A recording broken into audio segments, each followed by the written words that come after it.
Financial Revival Group is here. We actually do care. If you are underwater or facing potential foreclosure, you don't have time to waste. Contact us immediately at 425-259-2600. Again, 425-259-2600, so that we can get to work immediately, protecting you and your interests. The banks have people working around the clock to help them. It's about time you had someone on your side to help you. You don't have to let the banks decide what's in the best interest of you. What you can do is you can figure out what makes the most sense for you, and then you can just take it.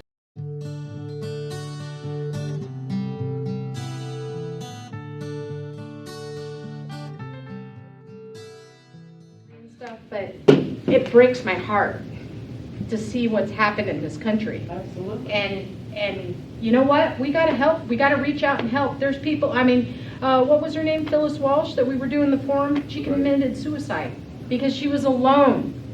I mean, there's people in your neighborhood that are struggling. Our neighbors, a family of 3, packed up and moved out because they didn't know what to do. Mm-hmm. They just said, Uncle. Financial Revival Group is here. We actually do care. Terry is in the office at 9 o'clock at night. She's in there at 8 o'clock in the morning. Do you think she's getting rich on this? No. We're doing this because we care and we're fighting back. So we need your help. We need your help to reach out. And if there's somebody in your community, in your family that needs help, send them our way. And you know what? If we can't help them, we'll find somebody who can. You know, this is not like a pride thing. You know, we just want to get the information out there. So enough of my rant. Thank you so much for your time tonight. I hope that I was able to give you some valuable information. You can give us a call anytime you have a question or something. We're here to help you guys. And I hope I got all your questions. Okay, thank you so much. Have a nice evening. Well, there's retention options. That would be, you know, forbearance. Sometimes they'll take the amount, you know, those late fees and whatnot, and they'll toss them on the back end of the loan.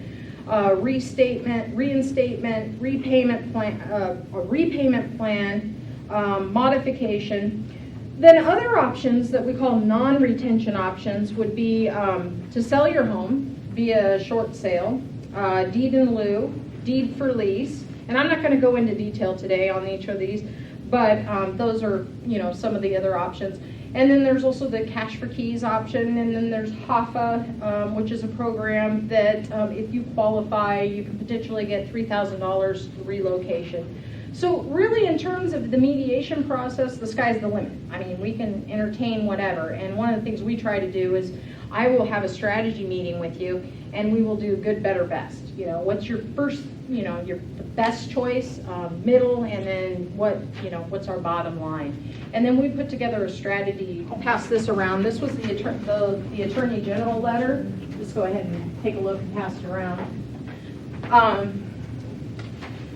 Mediation is basically an opportunity for the homeowner and the bank to sit at the table with a third-party state-appointed mediator.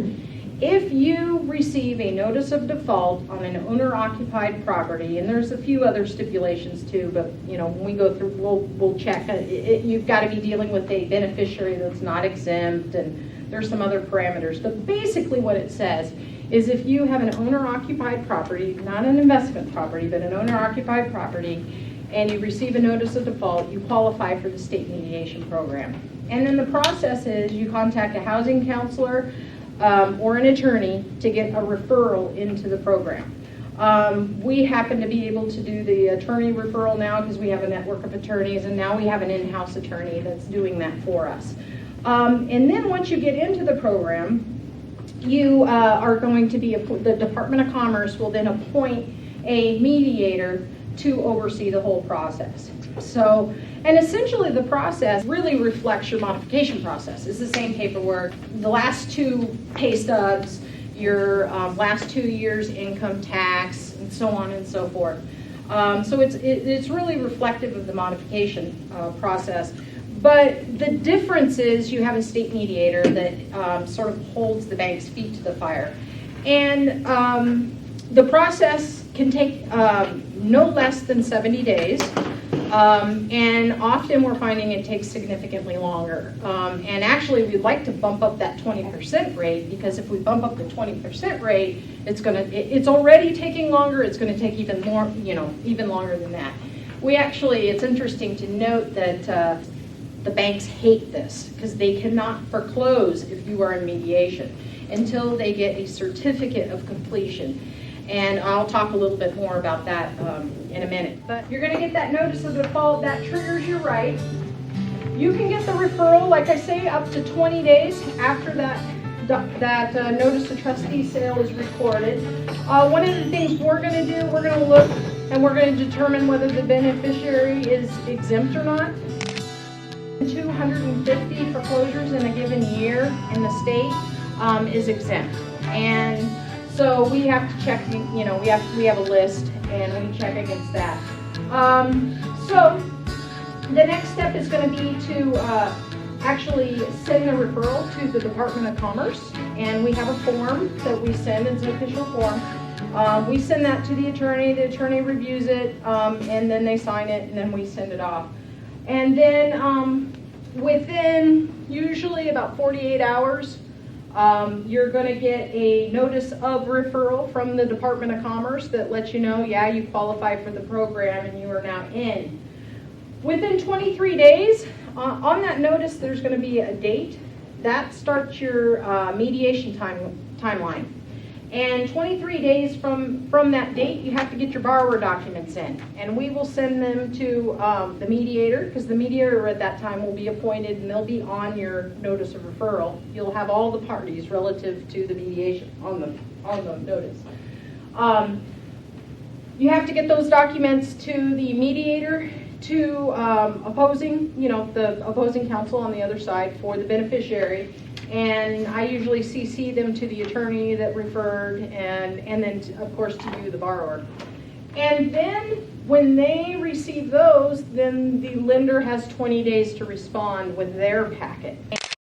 You send borrower documents, and then the bank, within 20 days of receiving those documents, then they send documents, which those are going to include a lot of the documents that you guys find in your QWRs. You know what the QWR, qualified written requests, where you send the letter asking the bank to produce certain documents.